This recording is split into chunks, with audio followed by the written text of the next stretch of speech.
আসসালামু আলাইকুম প্রিয় এসএসসি 2026 সালের পরীক্ষার্থীরা, আজকে আমি তোমাকে যেই বিষয় নিয়ে সতর্ক করব, যদি এই বিষয়টা পরীক্ষা অবধি মাথায় রাখতে পারো, আমি কথা দিচ্ছি ইনশাল্লাহ কেউ তোমাকে কোনো ধরনের কোনো বিপদে ফেলতে পারবে না, কেউ তোমাকে কোনো ধরনের কোনো ফাঁদেও ফেলতে পারবে না। অবশ্যই বুঝতে পারছো যে এসএসসি 26 রিলেটেড প্রত্যেকটা জিনিস এতটা গুরুত্বপূর্ণ। আমরা বিগত কয়েক বছর যাবৎ কাজ করেছি, আমাদের এই বিষয়ে অভিজ্ঞতা আছে। শিক্ষার্থীরা প্রতি বছর যে সমস্যার সম্মুখীনগুলো হয় সেগুলো আপাতত 26 সালে এসে আমি আগে থেকে সতর্ক করে দিচ্ছি। যদি মাথায় রাখতে পারো ইনশাল্লাহ সামনে তোমাকে কেউ কোনো ধরনের কোনো ঝামেলাই ফেলতে পারবে না। এই মুহূর্তে স্ক্রিন দেখতে পাচ্ছ, মানে কোনো ধরনের কোনো আলোচনা ছাড়াই আমি সরাসরি টপিকে চলে যাচ্ছি। এই মুহূর্তে স্ক্রিন দেখতে পাচ্ছ যে স্ক্রিনশটগুলো, এই স্ক্রিনশটগুলো কি তোমার কাছে কোনো স্বাভাবিক স্ক্রিনশট মনে হচ্ছে? মাত্র 310 টাকায় যারা এখনো আমাদের এসএসসি 26 টার্গেট প্লাস কোর্সে যুক্ত হয়নি, খুবই দ্রুত করো, কারণ কি একটা মাত্র কোর্সে তুমি সকল সাবজেক্টের এ প্লাস সাজেশন পাচ্ছ পিডিএফ আকারে। বিগত 5 বছরের বোর্ড এমসিকিউ উত্তর সহ পাচ্ছ পিডিএফ আকারে। প্রত্যেকটা সাবজেক্টের প্রত্যেকটা চ্যাপ্টার অ্যানালাইসিস করা, জ্ঞানমূলক অনুধাবনমূলক প্রশ্ন উত্তর পাচ্ছ পিডিএফ আকারে। প্রত্যেকটা চ্যাপ্টার অ্যানালাইসিস করা, সংক্ষিপ্ত প্রশ্ন উত্তর পাচ্ছ পিডিএফ আকারে। এছাড়া গ্রামার অংশে শর্টকাট টেকনিক, লিখিত অংশে শর্টকাট টেকনিক, পড়াশোনার রুটিন, এ প্লাস গাইডলাইন সবকিছু পাচ্ছ মাত্র এই একটা কোর্সে। সামনে সময় খুবই অল্প, এই জন্য যারা এখন আমাদের কোর্সে যুক্ত হন, এই স্ক্রিনে যে নাম্বারটা দেখতে পাচ্ছ এই নাম্বারে 310 টাকা কোর্স ফি পাঠিয়ে এই নম্বরেই হোয়াটসঅ্যাপে আমাকে জানাবে ভাই কোর্স ফি পাঠিয়েছি, সাথে তোমাকে গ্রুপে যুক্ত করে নিব, তখন থেকে তোমার এই প্লাস প্রস্তুতি শুরু হয়ে যাবে। মানে কেউ আমাদেরকে, আমি আমাকে বলবো না, আমাদেরকে মানে স্টুডেন্টদের নিয়ে যেহেতু তারা একটা ফাঁদ তৈরি করেছে, সেক্ষেত্রে আমি সবাইকে মিন করে বলছি, কেউ আমাদেরকে কোন একটা ট্র্যাপে ফেলতে চাচ্ছে। আমি মাঝে মাঝে বলি না যে আমার ভিডিওর নিচে মাঝে মাঝে কিছু ব্যাড কমেন্ট দেখা যায়। কেন দেখা যায় জানো? এই যে এখন যাদের নিয়ে কথা বলছি, তারা যখন এই ভিডিওটা দেখবে, তারা কি আমাকে এমনি এমনি ছেড়ে দিবে? ছেড়ে দিবে? তারা সর্বোচ্চ চেষ্টা করবে তাদের এই বিজনেসে আমি যে ব্যাঘাতটা সৃষ্টি করলাম, এই ব্যাঘাতের পরিবর্তে আমার কমেন্টে, ব্যাড কমেন্টে একদম ভরে ফেলবে, আমাকে নিয়ে পোস্ট করবে, আমার নামটা খারাপ করার চেষ্টা করবে, সব ধরনের চেষ্টা করবে। আমার শুভাকাঙ্ক্ষী যারা, সেই সমস্ত শিক্ষার্থীদেরকে বলবো, যখনই এই ধরনের কোনো পোস্ট বা আমাকে রিলেটেড কোনো নেগেটিভ কিছু দেখবে, সাথে সাথে প্রোটেক্ট করবে।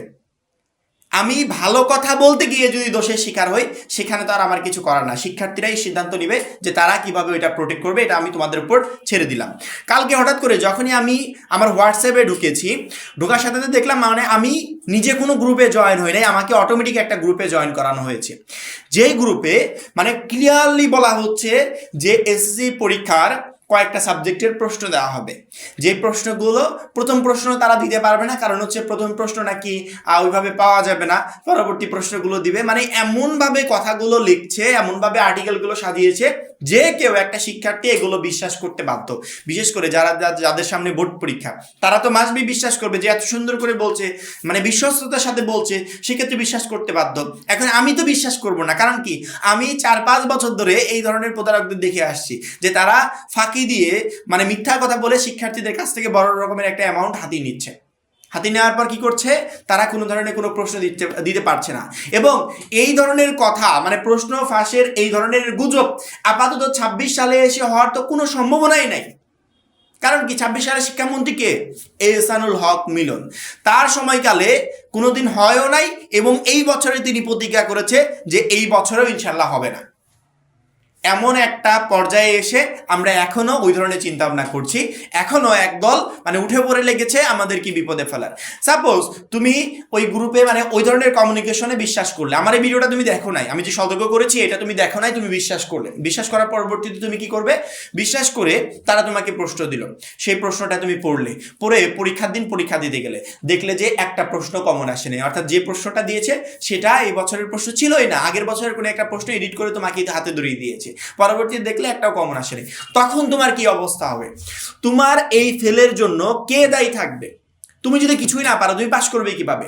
অথচ এই প্রশ্ন মানে ফলো করার পরিবর্তে যদি আমাদের সাজেশনগুলো ফলো করে যেতে, যদি বোর্ডের দেওয়া মূল বইটা পড়ে যেতে, তাহলে কিন্তু ভালো পরিমাণে অ্যান্সার করতে পারতে, সম্ভাবনা থাকতো এ প্লাসও পাওয়ার। কিন্তু তুমি এই বোকামিটা করেছো, যে বোকামিটা তোমার একদমই করা উচিত হয়নি। প্রতি বছর শিক্ষার্থীরা এই ধরনের বিপদে পড়ে যায়। আমরা 26 ব্যাচকে পরীক্ষার কয়েকদিন আগেই সতর্ক করছি যে শিক্ষার্থীরা, এরকম মেসেজ তোমার কাছে হাজার হাজার আসবে, মানে এমন ধরনের কমিউনিকেশন আসবে যেটা তুমি বিশ্বাস করতে বাধ্য। কিন্তু আমি আগে থেকে সতর্ক করছি, এসএসসি 26 পরীক্ষার প্রশ্ন আপাতত 26 সালে এসে ফাঁস হওয়ার কোনো সম্ভাবনা নাই, ইনশাল্লাহ হবেও না। কেউ যদি তোমাকে এই ধরনের মেসেজ দেয়, ডিরেক্টলি তাকে ব্লক করে দিবে। এবং আমি এই ধরনের কথা বলার কারণে অবশ্যই আমার পিছনে অনেকে লেগে যাবে যে আমি এই ধরনের কথা কেন বলছি, তাদের ব্যবসায় একটা বড় রকমের বাধা সৃষ্টি করে দিচ্ছি। সেক্ষেত্রে আমাকে নিয়ে অনেক ধরনের কথাবার্তা হবে। যদি বিশেষ করে তোমার চোখের সামনে আমাকে নিয়ে কোনো ধরনের কোনো ব্যাড পোস্ট, ব্যাড কমেন্ট আসে, সেগুলো প্রোটেক্ট করার দায়িত্ব তোমার। কারণ কি, আমি তোমাদের নিয়েই কথা বলছি, তোমাদেরকে সতর্ক করছি, তোমাদের জন্যই কাজ করছি। আশা করি প্রত্যেকটা শিক্ষার্থী আমার এই কথাগুলো মাথায় রাখবে এবং সেই অনুযায়ী সামনে পরীক্ষার প্রিপারেশন নিবে। ইতিমধ্যে আমরা প্রত্যেকটা সাবজেক্টের সাজেশন আপলোড করে দিচ্ছি এবং আমাদের সকল পিডিএফ কপি মিলে আমরা একটা কোর্স রেডি করেছি, যে কোর্সের মূল্য 310 টাকা। যারা এখনও আমাদের এসএসসি 26 টার্গেট প্লাস কোর্সে যুক্ত হয়নি, খুবই দ্রুত যুক্ত হয়ে যাবে, কারণ কি একটা মাত্র কোর্সে তোমাকে প্রত্যেকটা সাবজেক্টে প্লাস পেতে প্রচন্ড পরিমাণে হেল্প করবে। সবাই ভালো থাকবে, সুস্থ থাকবে। আল্লাহ হাফেজ।